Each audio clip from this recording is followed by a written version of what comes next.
Ladies and gentlemen, welcome to episode 299 of my journal series. We've made it this far, we've reached almost the 300 mark, and it's time for our second world tour. Now, I never used to do world tours because I didn't feel my world had enough. Then I did a massive world tour, and this is going to be a slightly smaller world tour, but we will be going over a lot of the stuff that we've worked on over the last wee while. And there's an extra wee thing for you. There is a world download in the description of this video. World download as of this episode, as of right now basically, so you will have 105 levels, all the stuff in your inventory, etc, etc. What I will say is I did have to delete some chunks. The chunks I deleted were nether chunks, and I believe they were the nether chunks with a rail track on it, so if you download the world it won't have the rail track in it, you'll have to build that yourself. So anyway, without further ado, let's get on with the world tour. Usually I start with spawn, decided to start in my house. This is kind of the place where I've always slept, I've always kind of kept stuff. It's not really, like, as far as houses go, it's not that significant, but I just kind of thought, might as well start it here. Let's go have a quick look at spawn. As I said, I don't want to make this hours and hours, like at most 50 minutes. We're going to aim for under 50 minutes. Ha ha ha ha. Have a look at the video time now and see if I was successful. So here is spawn of the world. It's fairly close to 0-0. Originally this was just a plains biome. It's an older plains biome, a 1.7 plains biome. This was generated prior to the 1.14 village update, prior to the update where trees were included in plains biomes. And I decided to build a bit of a spawn area. I can't remember if I've done this before in single player worlds, but I did it for this one. And that was good for a number of reasons. One, it meant that if I had to respawn, like, I'm pretty sure this was all built after this farm. This kind of came in time. But if I respawned here without a bed or whatever, it was good because I wasn't going to be under fire from mobs. I wasn't in immediate danger, so I could at least make a run for it. Also, the hoppers here are where ender pearls land after coming from the end, so I could link this up with the ender pearl hopper system there, which was very, very useful. And of course we've got the sugarcane farm around and about, which was at one time well used, although I haven't really used it much since for whatever reason. And my idea for a base was just a casual village. I wanted a house or a building dedicated to different things. For example, one for storage, one for smelting, one for brewing, one for enchanting, and that's what we've got going on here. And at the end of the day, the builds don't look that great. You got to keep in mind these were built a good 5 years ago. I did think about redoing this a lot, but I just A, couldn't be bothered, and B, I didn't want to take away from the fact that I know a lot of builders nowadays do redoing my build from 10 years ago or whatever, which is cool. At the same time, there's almost just something about this village that I don't want to change. There's a bit of history behind it. We've got a bunch of farms built in the style of the village farms. We've actually got one thing that I built recently was the beetroot farm. Managed to build this recently. Haven't used it once, but hey ho, I just want to add to the set. Also, we've got bees.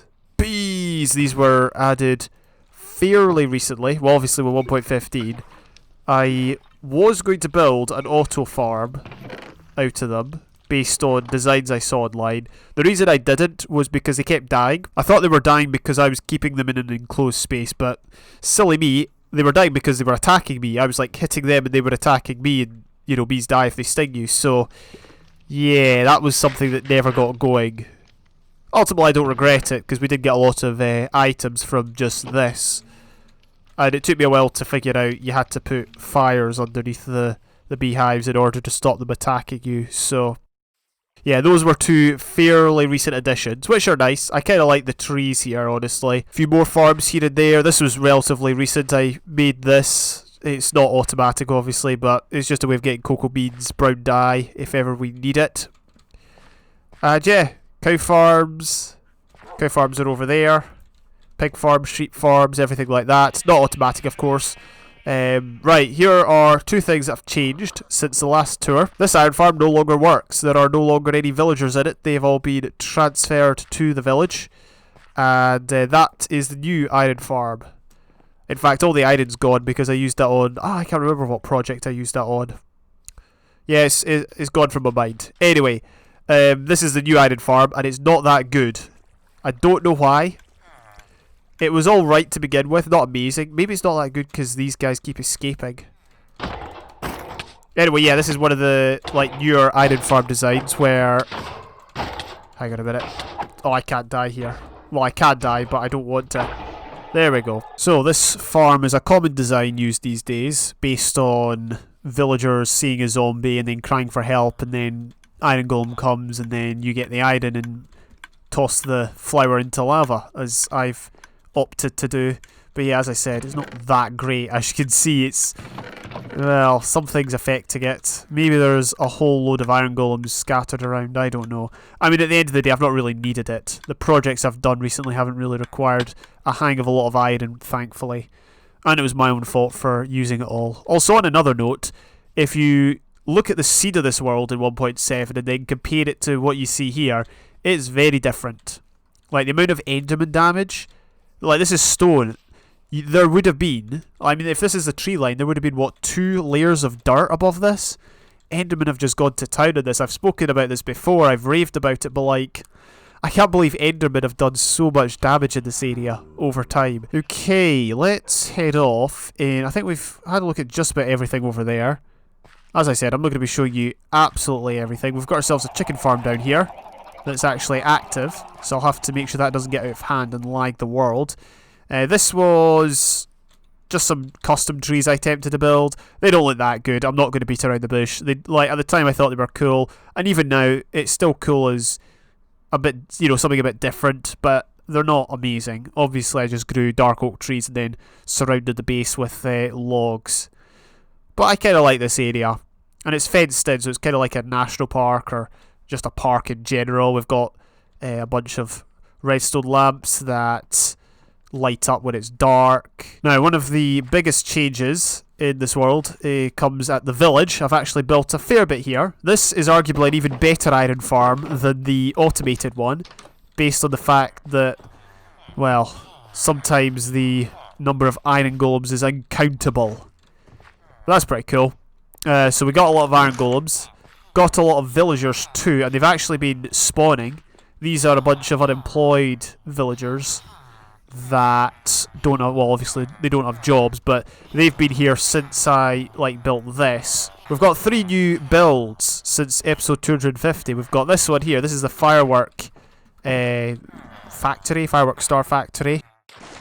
I've showed this off in a recent episode. It doesn't work. It's frankly trash, but yeah, that doesn't really make it sound any better. You decide what ingredients you want to use in a fireworks star, pull the lever, then this is the pulse that sends them to you, and then when you're done, you just stop the pulse and then flick the lever, and that means you're no longer going to get these items. So that's basically it. But the distribution system is bugged. Well, it's not bugged, it's just a wee bit broken, especially these ones. I think the dyes are fine, because the way they are transported to the player is through a tube and then water. This one, the items have to be shot over a gap at times, and that doesn't always happen.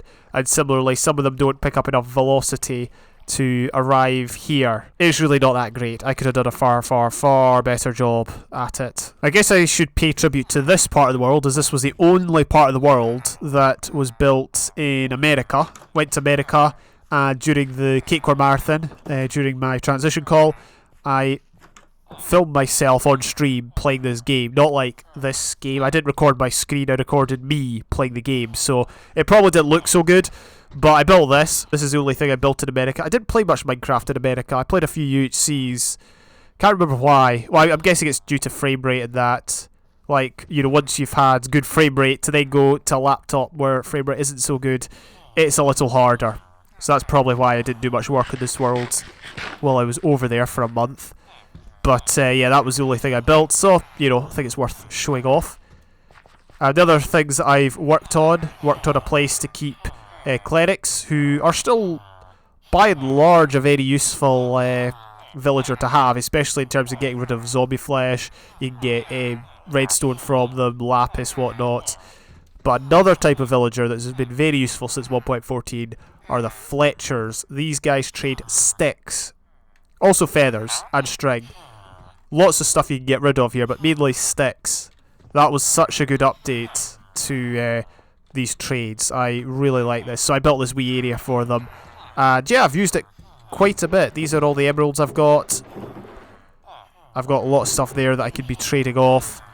I like it. I like it. The villager... did I build this since episode 250? Yeah, I would have built this since episode 250, although it's kind of redundant now because I started moving villagers out and into their own, like, individual areas like this. But this was when I was trying to get a villager with each trade in the game sort of thing. But it didn't really work. I don't know why. The trades locked up a wee bit too early. Maybe it's because they couldn't resupply. And yeah, this is a village. It's been a part of the world I spent a lot of time in. Right, since it's a world tour, we're going to harvest a bunch of pumpkins, because why the heck not? I flicked the lever up top, and that should... yeah, that should activate this farm. So I've got about 4 pumpkin farms or something silly like that in this world. This one's a wee bit of a... you know, one of those projects that's not really serious, but you just fancy doing. So that's what we've got going on here. I mean, pumpkins... I mean, you can trade them off, can't you? Farmer villagers. So I don't really have too many qualms about that. Flick the lever again to turn the farm off, and there we go. We've arrived at this section. I don't know why I've come here, because I haven't built anything here since episode 250, but I just kind of thought, I'll show it off. This used to be a place where I got villager zombies from and sent them off to the village. Well, after curing them, of course. I used to cure them here. I don't know to what extent I worked with this, and I was going to make another kind of contraption up there, like on the surface, to collect villager zombies, but I never got round to it. I just wasn't motivated, didn't think it would be worth it. But as you can see, the idea is a villager zombie would land in here, and then that would happen, and that would mean the next kind of area was active. It still works as a spawner. It's just villager zombies no longer spawn in zombie spawners. Yep, there they go. So it's now just an XP farm. Got a lot of stuff here still. 54 gapples, no bad. And I quite like this section actually. We've got ourselves a full diamond zombie as well as a full iron zombie and then a full gold zombie. They've all got their own names. Bertie, the full diamond zombie. Skelly spawner here, along with 3 methods of killing them. We've got your regular grinder. We've got an XP system, which I'm not sure works because... well, it might. I can't remember if I changed it after the 1.13 update where mobs no longer swim up in water. You need to use the bubble columns. And then we've got the XP... not the XP option, we've got the record option. A skeleton will come in here, then you just drop a creeper down here and skeleton shoots the creeper. Hey presto, you got yourself a record. And that's the control panel right there. Yeah, we got a fair few records. Although records aren't something I've ever really used in this game. But it was quite well used, this farm. Except I haven't really emptied it recently. Right, this is one of about 3 elevators I've made that are like this. Does this one still work? I think this is the best one. In terms of its, like, more consistent. Yeah. That one has worked more consistently than any of the others.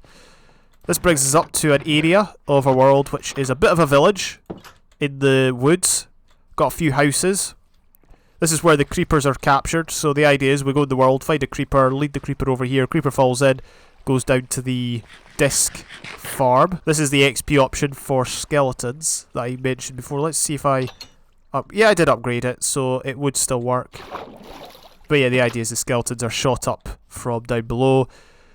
And then they end up falling down there, and that leads them to being a one-hit kill. So we've got a path in this village. The path takes us out to a bridge that leads us over the river, where there used to be a load of farm animals stuck until one point, was it 1.9? Or 1.10 or 1.11 or 1.12, one of those updates, and that meant animals could now swim in water. So there are no longer animals stuck here. This brings us to the mother of all hills, the hill to end all hills, or the mountain to end all mountains. We're going to need our elytra for this section. So this was a project I started after episode 250, and I finished it after episode 250. Never thought I would. Originally I meant to build about 3 hills, like this size, across the whole mountain range. In the end, I only got 1 and then a few smaller hills, but I kind of like it. There's something I like about it. Even though the blocks are just kind of placed randomly. I think the snow adds a lot to it. Of course, this part of the extreme hills is very much the same as it was. We've got to go all the way to the top, don't we? So, the mountain goes all the way up to Y252, just a few blocks below the world height limit. The reason I built this, I've said it before, is because I was always bothered by the fact that one of our early city builds, the cathedral, which is that one there, towered above the extreme hills biome. So I decided I wanted to add to the height of these, and I did so with this one. If you look down there, you can see a bit of a valley with a lake. That's the entrance to the Mines of Moria that we built underneath this entire hillside. We've got our wee castle fortress thing there to help defend. We've also got a trader that's stuck around. And then we've got the 2 or 3 smaller hills down there. This was a big project. But I'm really, really happy we managed to get it sorted. Let's see how far we can ender pearl. Come on. Don't go all the way down to the bottom. Okay, that was pretty close. Well, it gives us another view. This is the valley here. There's the massive mountain, and we're on the side of one of the smaller ones. Pretty cool, pretty cool. I mean, that wall does look quite uniform, but I kind of like that because it goes from having a more natural look to, okay, this is the entrance, time to kind of shape the hillside a bit. So I'm okay with that. I am okay with that. Let's take a final look at it from down here. Yeah, I like that. I do like that a lot. It's not something I would do again. Like, if I had any other ideas to do this, I would probably just scrap them, honestly, but it was fine to try, and at the end of the day, it's not the worst thing I've ever built. Okay, we're going to get a fly-by view of them, hopefully. I'll just hopefully sail in at a fairly slow pace. It hasn't all loaded in, due to my render distance. It's amazing how 16 chunks can all of a sudden be considered short. But here we are. This is the mountains. I tried to kind of incorporate them with the natural river below, and I think I did a good job of that. And then, of course, we've got the floating island. I was actually going to build a tower here, but I'm kind of glad I didn't, because it might have turned out like that, which blends in with the hill a wee bit too much, which is kind of good, because the idea of this area was it was supposed to be a defence against the, invaders that come to the mine. And so if you've got a defence that's camouflaged, they're not likely to see it, and it's likely to give you an advantage. So, let's head to the Mines of Moria, a project we only just finished, despite the fact it's been in my world for a long time. That's how you open the gates. There's no password this time. That is how you open the gates to the Mines of Moria. And that's how you close it. What I like about this build is the darkness. I've not gone crazy with the lighting. I have to an extent, but it is still quite dark. Mobs could still spawn. This staircase is pretty light, although it's more to kind of show the developed side of the mines. Got ourselves our tower. That's the lock to the gate, so the gate can be locked up here if there's an invading army coming.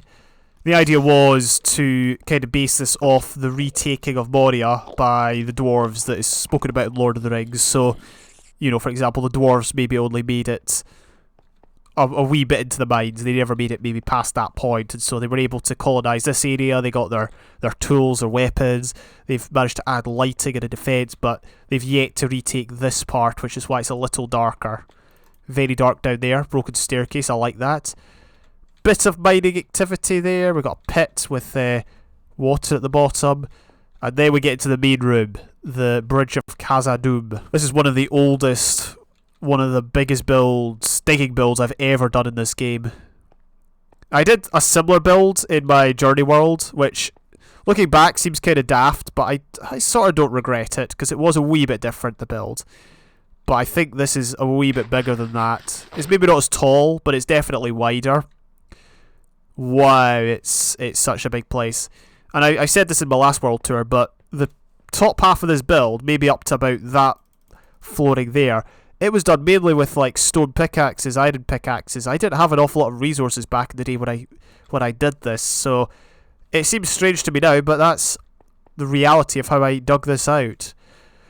We've then got this kind of entrance room here. I say entrance or exit room. Customs office.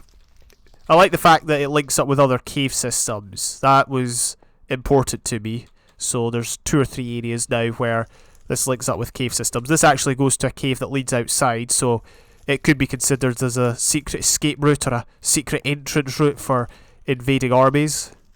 And then we've got the gate here. The back gate.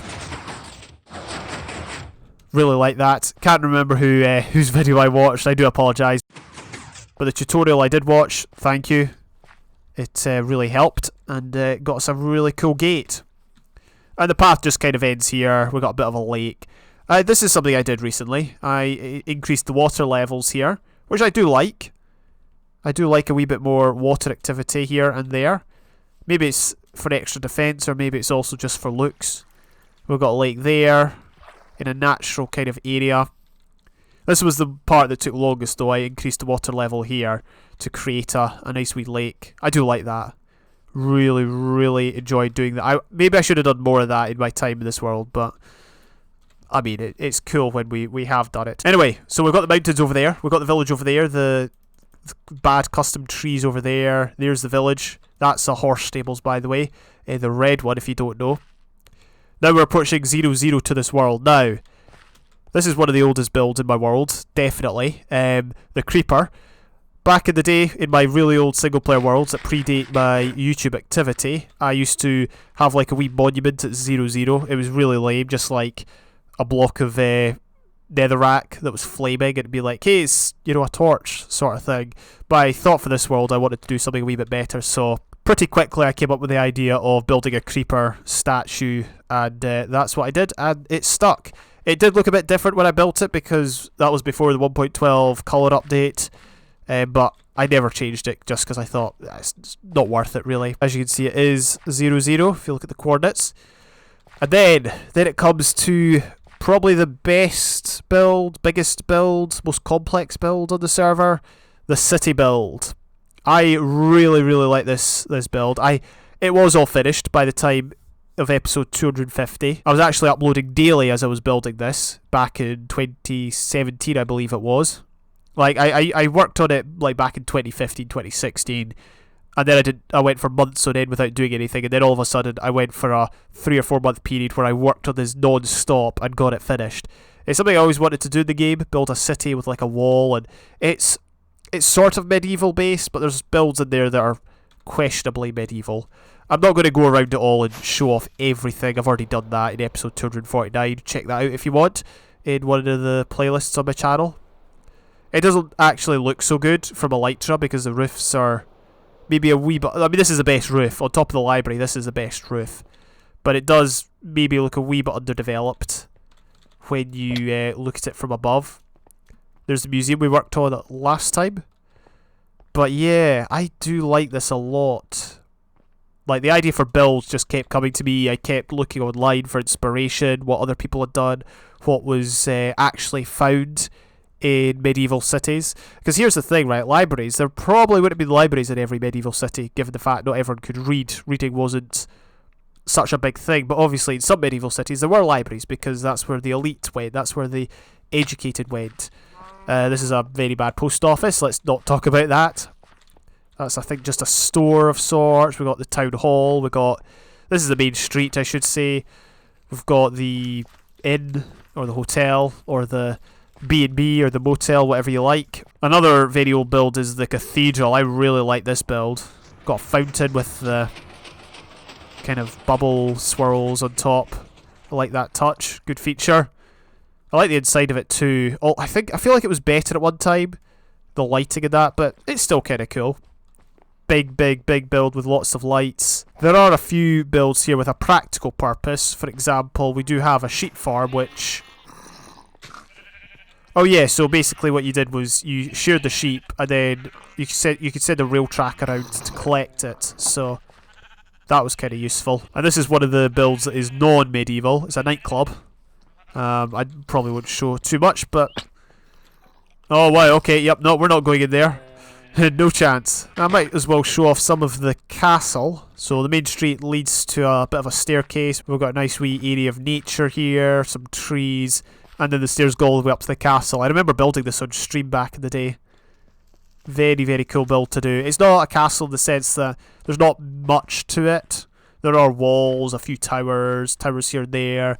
This is a throne room, kind of at the top. Got a throne at the end. Bit of a campfire. Don't know why I thought that was appropriate. It does connect to the arena, the kind of Colosseum arena down there, which I do kind of like. It's maybe not the biggest arena I've built. Is it the nicest looking? Maybe, maybe not. I think one of the best parts of the castle is the complex tunnels underground. I'll show some of them off right now.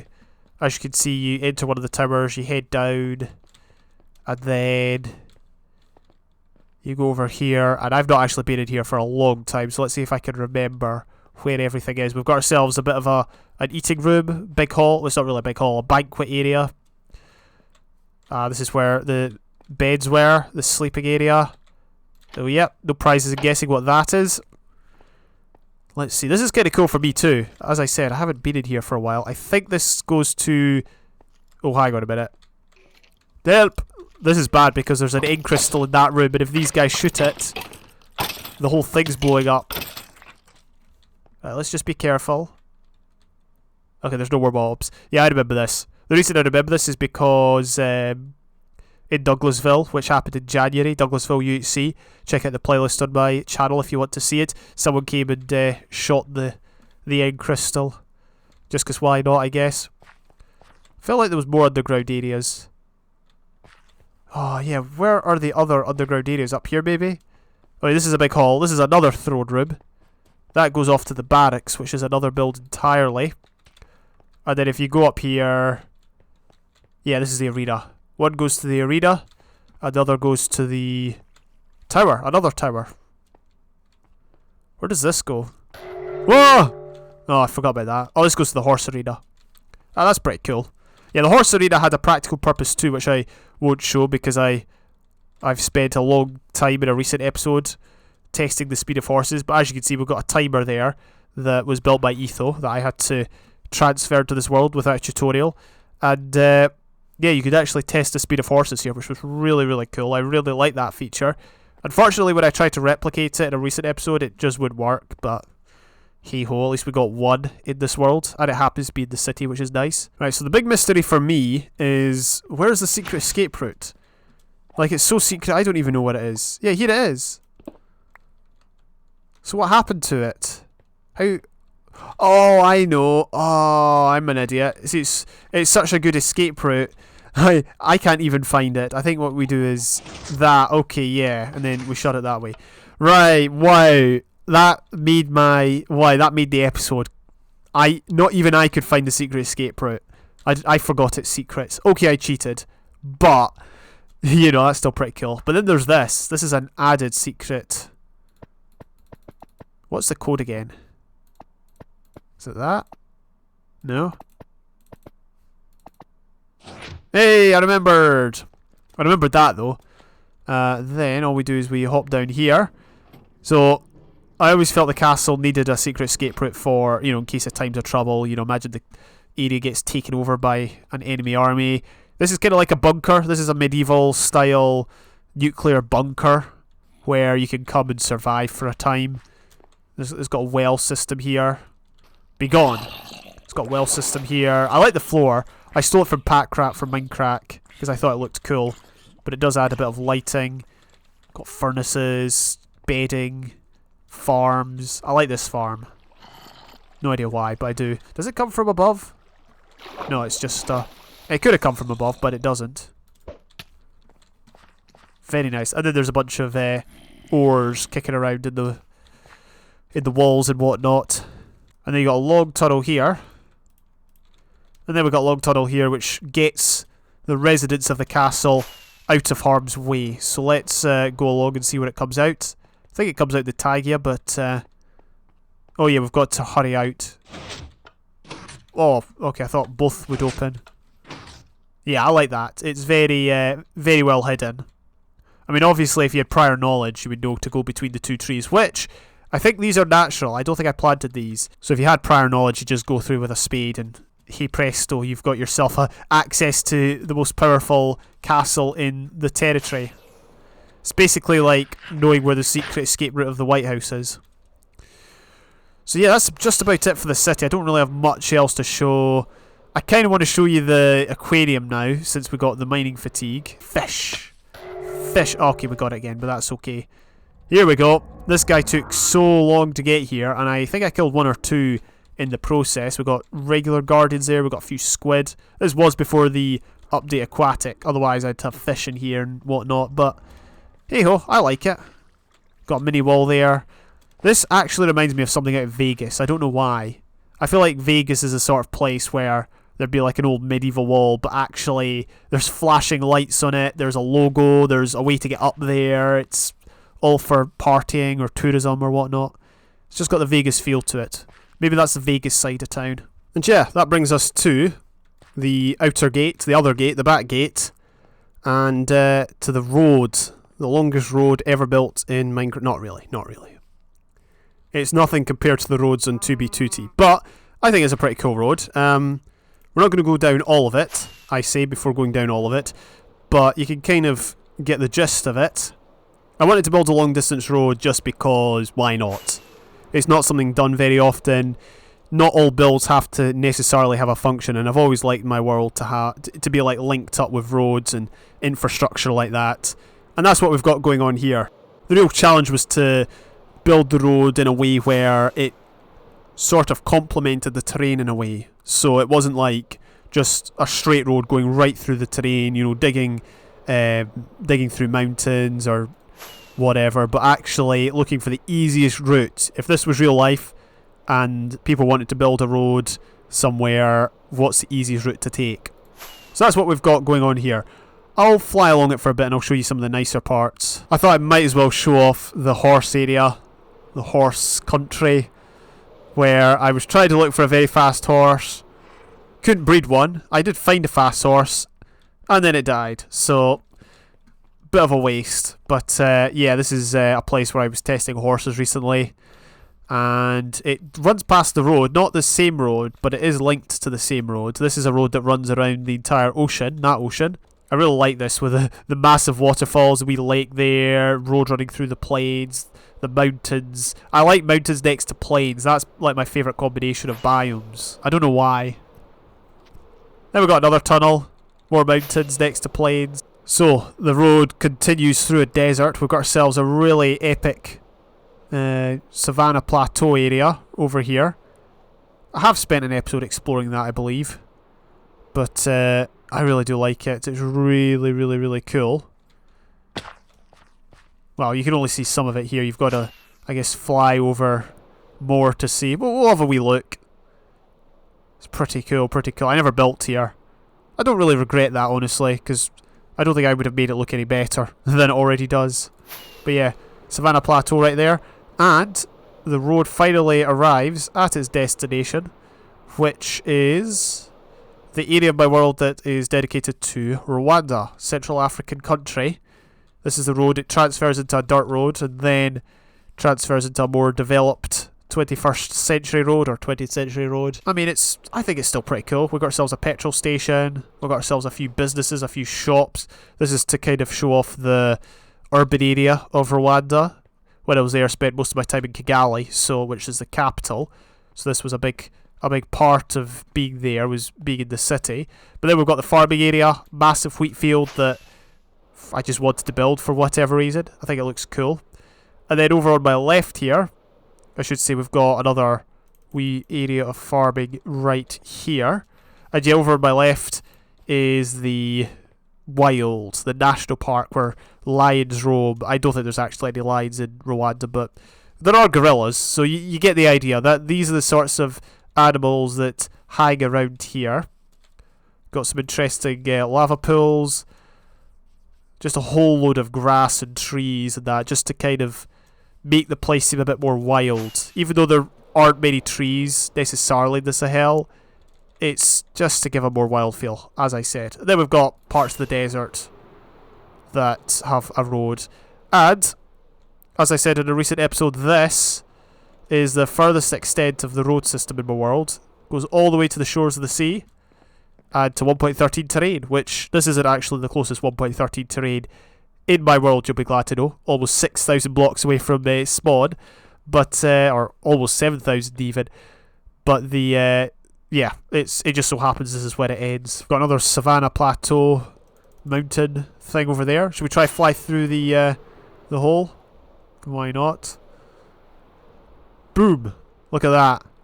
Look at that. The road also goes off in that direction, although it doesn't go anywhere. It's more just for completion.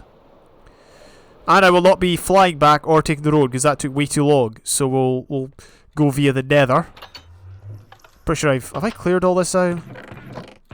Yeah, I cleared all this out after I finished. This is the base I used to use when I was working on Rwanda. Took a long time to do this build. Took a long time to finish. So, this is my nether hub. I think it's fair to say I've heavily used this to link my world up. Just makes things a lot easier. We won't be visiting every single area in the nether hub. Well, for starters, we're not going to be visiting this. This is the 420,000 block long rail track. We can just get off and then... Oh look, I let two off at once. Yeah, this is the 420,000 block long rail track.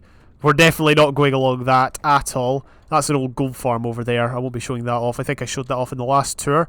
Doesn't work anymore and hasn't worked since 1.10 or something like that. Here's some facts about the rail track. Pause the video if you want to look at them. They're a wee bit interesting. I'll say that. What we do have is a gold farm that does work. One of the easiest methods to farm gold is to use turtle eggs. Now, turtle eggs aren't the most readily available object, so a lot of people opt to use the donut design, which I think is just as good. We've got the 3 rings where zombie pigmen spawn. The idea is you angle them, they collect in the centre, they get crushed. Well, technically you're supposed to use entity cramming, however I did turn entity cramming off at some point in the past, and I wouldn't feel right turning it on again just for this. That would be too far in my opinion. So what I ended up doing was adapting it slightly and using cactus to kill the pigmen instead. That is very loud. It does work, except baby pigmen aren't pushed up onto the cactus block, and even if, like, there's no good way of doing it because cactus can't have a block next to it, otherwise it will uproot. So it's a very, very difficult situation, and the obvious answer would just be turn on entity cramming. But I've gone for that option, and it's worked fairly well. It's probably not as efficient, but you know, you're bound to lose some drops to the cactus, but overall I would say I did as good a job as possible with this. And we've got ourselves 5 beacons. It's very orange, this area, which I quite like, and I like the orangeness that the beacons give off. And at the bottom you can see we do have a full diamond beacon. This is a full diamond beacon, you'll just have to take my word for it. We've got a couple of full emerald beacons and a full iron beacon. This used to be gold, but I needed my gold for another project, so I got rid of it and replaced it with iron. Let's head back down. I should say, I did kind of take this design from someone. Back in the day, I saw an image online that I really liked, and I thought, yeah, I'll include that in my world. The reason I wanted to include this version is because in one of my old single-player worlds, I had the problem where I used up all the kind of nether hub areas, like all the nether hub tunnels that I could have built, so I wanted a really big one that I was never going to use up. And hey presto, we got this, and I haven't used it up at all. And what's good is, all you need to do is figure out where your portal is, or where the destination is, and build a tunnel from the closest entrance possible, and it's worked out very, very well. One addition we made recently was an exit. I've never had an exit. Part of the reason is because I was always scared a gas would shoot me and miss and hit the glass dome down there. I never ever used to build with blocks that ghasts could destroy, but I obviously gave up that philosophy when I built this. But recently I figured it was worth having an entrance way, and that's what we've got here. Nice wee staircase down to the nether floor. Quite uniquely, my portals are sort of bugged. I bet you this works now that I'm recording and in my full flow of commentary. Yes, it did work. Let me try again. Hey, there we go. I went through a portal, and I came out at not a portal. So yeah, this happens because I corrupted these chunks, and then I got them back, and the only thing that didn't work was the portals. Sometimes the portals let me out either there or there. The reason it's those positions is because in the corruption of the chunks, nether portals, parts of the nether portal ended up over there and over here, so that's the reason for that. It's a nifty wee feature, and it's not something I'm particularly bothered about. If anything, kind of makes things a bit more unique. Right, so I've already clarified that I'm not going to be going along this branch of the minecart track. This branch here goes to the farming district that I kind of showed off a few episodes ago. If you want to know, I did a tier list of different farms in my world. That was done in episode 297, I believe. I won't be going over those farms in this world tour, so if you want to know more about those farms, go and watch episode 297 when I go along there. The one thing I didn't show off was the villager kind of infrastructure, but at the same time I don't really feel that's necessary because it's a villager breeder that everyone knows, and then it's a few pods and places to keep the villagers, so I'm not going to show that off. But that is along that track there. So I just had to show off this project. This is something that I did work on for a while. It is a wither farm, although it's not automated like my other one. This is a massive fortress, nether fortress, surrounded in an area that's been completely half-slabbed, more or less. It is surrounded by a large section of ocean, which is kind of why I chose this in the first place. But yeah, this is where I got many, many wither skulls over the years of playing this world. And it's helped by the fact I got a couple of beacons. We've got speed, strength, resistance, and how rude, and regeneration. Yeah, it's very, very dangerous here. And I've just realised I don't have my diamond chest plate on. So it was a good farm because there was always something spawning.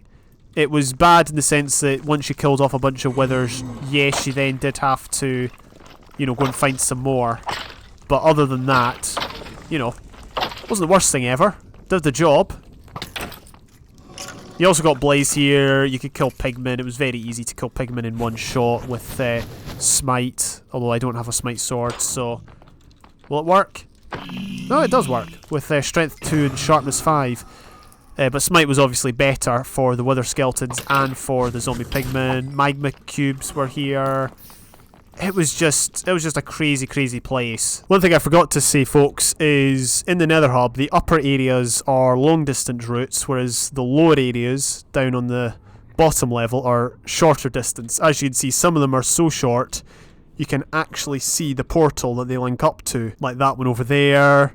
This goes to an automatic blaze farm, which I showed off in episode 297. Again, I would highly, highly recommend you check out episode 297, even though it was like 50 minutes long. I'm not going to be showing off the farms from that episode. So the farms I showed off were the automatic wither farm, the automatic blaze farm. I did show off the old mob system, quintuple spawner farm that we built fairly recently, the witch farm. How could I forget about that? And I showed off a few crop farms, although they mainly came from either the farming district or from my main base, and I've kind of already had a look around. So we're not going to be going to any of those places. That goes to the city, which we've just explored. I guess we could go along here. Why not? Short minecart route. So this is an old blaze farm. This was the first blaze farm that I created. I made it based off of a design Etho did. That's the gold farm. That's how we accessed it from down here. We could just hop down onto the ladder, and here we are. I wonder if it still works. We're on a world tour. We might as well try to get it to work. Did that work? Looks like it's working. Alright, switch the levers off, and that turns off the lights. And we've already got blaze spawning. Blaze spawners are very, very hard to light up. I can't remember what the light level is, but it has to be very high. Right, as you can see, this might not work, incidentally. But the idea is the blaze fall down to earth, and then they're pushed by the pistons to a drop area. It doesn't look like it's working. Oh wait, that piston's glitched out. Alright, yeah, it does work. Sort of. So it's not a very good way of pushing blaze around. I think you can push them around with lava these days. Okay, yeah, one guy ended up down there. So between the farm not being very efficient, also there's been a few redstone updates, there's probably been a few entity updates, and the fact there was a glitched out piston. Where is it? Yeah, there it is. It's been ages since I've seen one of them. As you can see, the piston it's extended, but it's also retracted. Weird. Then you kill them from down here using a crusher and all that. That's the reset button. There used to be potions, yeah. You just get a potion, throw it on them. Boom. Very simple, but very effective. We'll go to the end because I don't know. There's been a few changes in the end. Actually, one thing that's changed is the end room, the place with the portal room. That's the word. I quite like this. I think I've done this recently since episode 250. It's kind of like a mini end with a portal in the middle, and we've got a massive kind of abyss. Well, not really, because the bedrock's right down there. If I could have got rid of the bedrock, I would have, but it's very, very, very difficult, if not impossible. And here we are, in the actual end. So, I guess we can use our wings. So this is the Ender Island. Yeah, we've got beacons now surrounding the... Oh, I think I just looked at a million Endermen. Beacons surrounding the Ender Island area behind the main portals that take you out to the far reaches of the end. It's not something I think a lot of people do. I don't think many people go and try and get every single portal unlocked. I mean, you don't need to at this point in time. People have Elytra. You know, people don't want to be fighting the Ender Dragon 20 times straight. I just wanted a bit of completion, so I managed to get all 20 portals done. And I think it looks kind of nice. And we've got a bit of a walkway. I didn't know if I should build any other structures. I got rid of the pillars because I thought it would look cooler. And it does to an extent. What we will do is I'll show you the Ender Pearl transportation system because it is something that I would say I'm proud of, but it's not the easiest thing to set up. This is a classic Ender design that uses what do you call it? What do you call it? An Endermite. These guys don't like Endermites, so they go and try and kill it and then they fall down here. But what happens to the Ender Pearls? Well, the Endermen die. That's very loud. The Endermen die. The Ender Pearls end up going into the hopper system below. Oh, I really don't want to fall. I mean, I do have Elytra on, so I shouldn't be afraid, but I am. Oh yeah, look, we can see in action. Oh no, I don't want to pick him up. I think we're going to be picking him up either way, so let's just stay away. So yeah, the Ender Pearls get shot out the dispenser. They get shot along this this track, this ice track. This is actually so cool. I've never had this perspective before. Let's try and, I guess, fly back. So yeah, along this ice track that goes underneath the road that I take out there, goes underneath spawn. And then, this has actually been added to recently. I don't remember when I built this. I mean, the ultimate goal of this is that the Ender Pearls are going to hit against these chests, these Ender chests, and they're going to line up so that they're half on these blocks, these ice blocks. That's going to obviously increase their speed. But they'll also end up in the hoppers. So if there's a free hopper, then they'll end up going in the hopper. But if there's not a free hopper, they'll just go sail along the ice to the point where there is a free hopper. But I did add this system now where any spare Ender Pearls fall into lava. Is there a way to get to it? Yes, there is. So it's not currently backed up, although more often than not in the world's lifetime, this system was backed up, so I needed a way of getting rid of excess Ender Pearls. We did that. There are still some Ender Pearls in the system, which is cool. And they get transported by dropper up to the portal.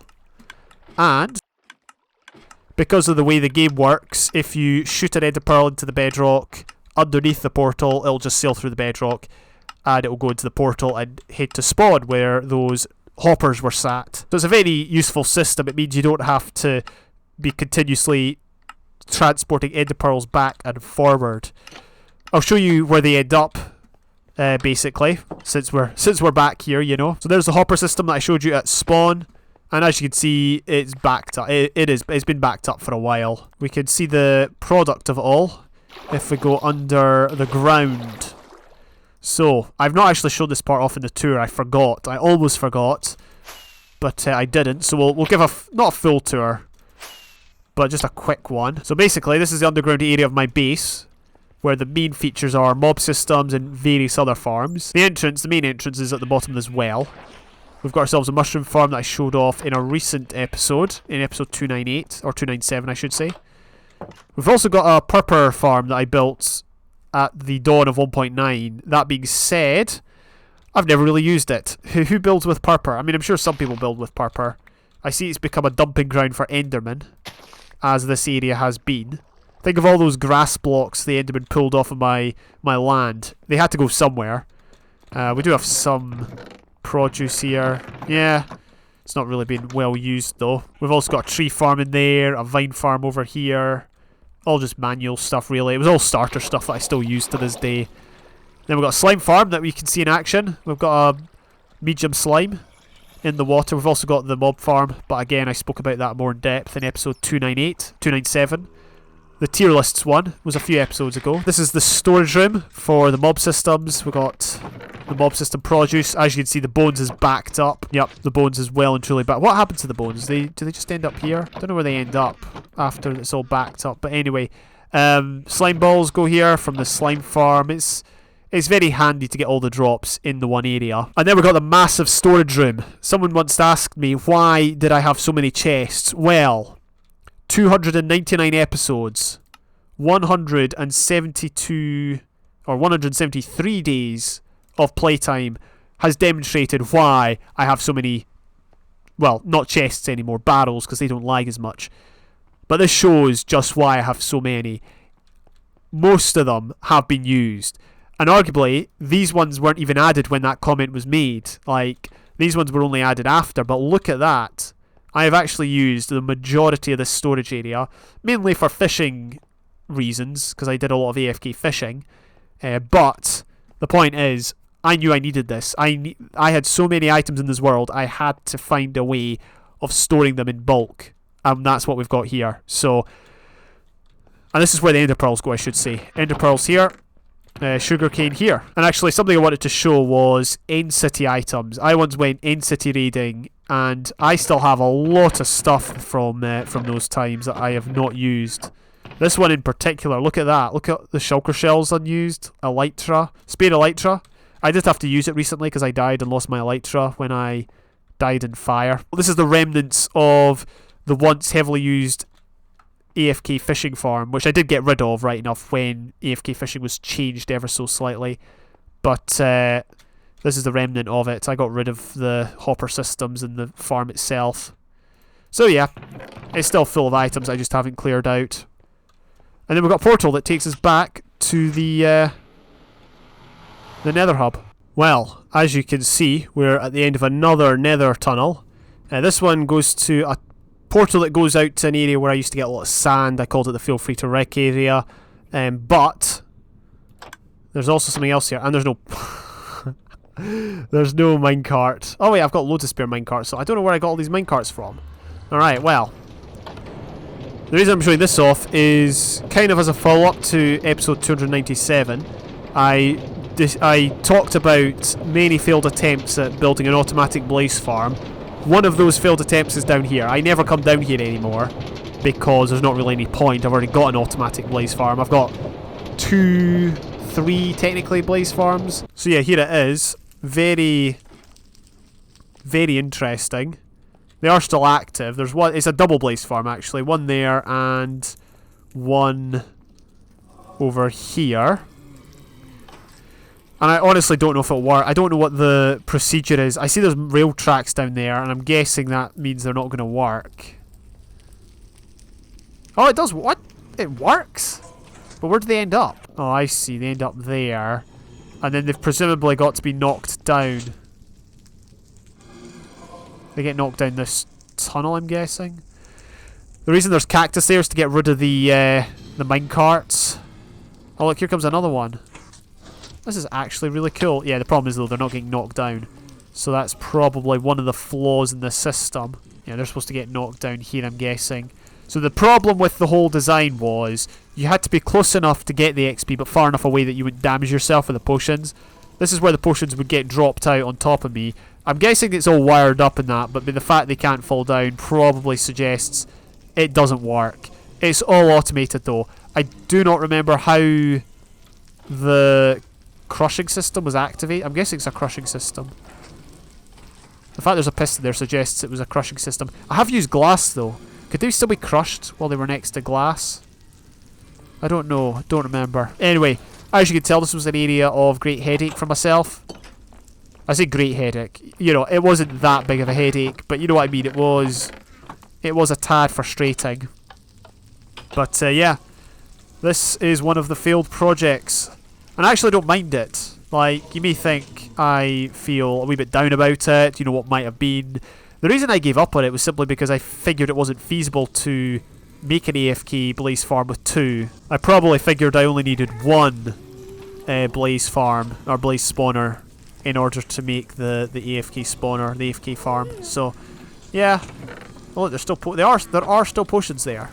I wonder why they never quite made it through the system. Anyway, there you go, a failed project, one of many in this world. So I've been having a think, and I really can't decide if there's anything else I want to show off in this world. Again, I didn't want to make this too long. I don't know how long it is. I haven't edited it yet, but I think we're going to call it good there. That will do it for this world tour, and I hate to say this, but that will do it for this world. Well, it'll do it for the series. I've probably spoken about this in some video at some point, but I intend to move on from YouTube. And part of that is obviously bringing this series to a natural end, which I think I've done. I will still have the world. It will be available for download. Check the description. However, some of it has been deleted, mainly the long rail track in the nether, due to life changes and whatnot, which I'll hopefully allude to in another video. I don't anticipate I'm going to be making any more episodes in this world. I've really always tried to follow the philosophy of the old Minecraft trailer, in that the only limit is your imagination. I've never tried to do things that I don't enjoy in this world. Everything I've done in this world, whether it's useful, whether I've used it a lot, or whether I haven't used it very often, I've always built or constructed or worked on because I've wanted to, I've enjoyed it. Take the Note Block song from a few episodes ago as an example. I stopped that because I just wasn't enjoying it. I thought at first, yes, it's something I want to try, but when I realised I was no good at the timings and it wasn't stimulating or whatever, I just put it aside. So much to my regret, I haven't actually coded a full song in this game, but I tried. You know, that's the main thing. I did try. So I have thoroughly enjoyed it. I think it's a good lesson for anyone playing this game. You know, you don't have to try and be someone else. You don't have to, you know, reach the heights that some YouTubers reach. It's just all about taking it at your own pace. You know, sometimes I went for months without playing in this world. Take breaks if you have to. You don't have to reach for the stars or whatever. You know, it's a Minecraft world after all. It's for relaxation, unless you're a YouTuber, in which case it's your job, or unless you're on a build team, in which case, yeah, it's your job. But if you're just doing it for leisure like I am, take it at your own pace, you know? It's under your control. If it's single player, if it's SMP, that's a little different. And that's part of the reason why I haven't indulged in SMP as much as possible. This is episode 299. There will be an episode 300.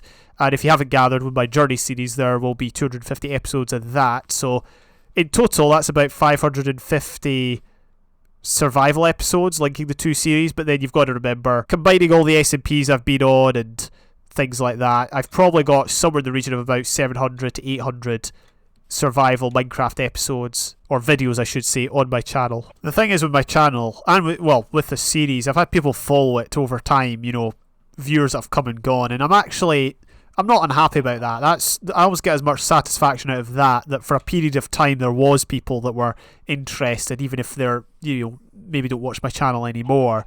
I remember one person saying, "Oh, I'm going to watch every video." I'm like, well, you got to get through the rough first 100 episodes or so before you get onto the better quality ones.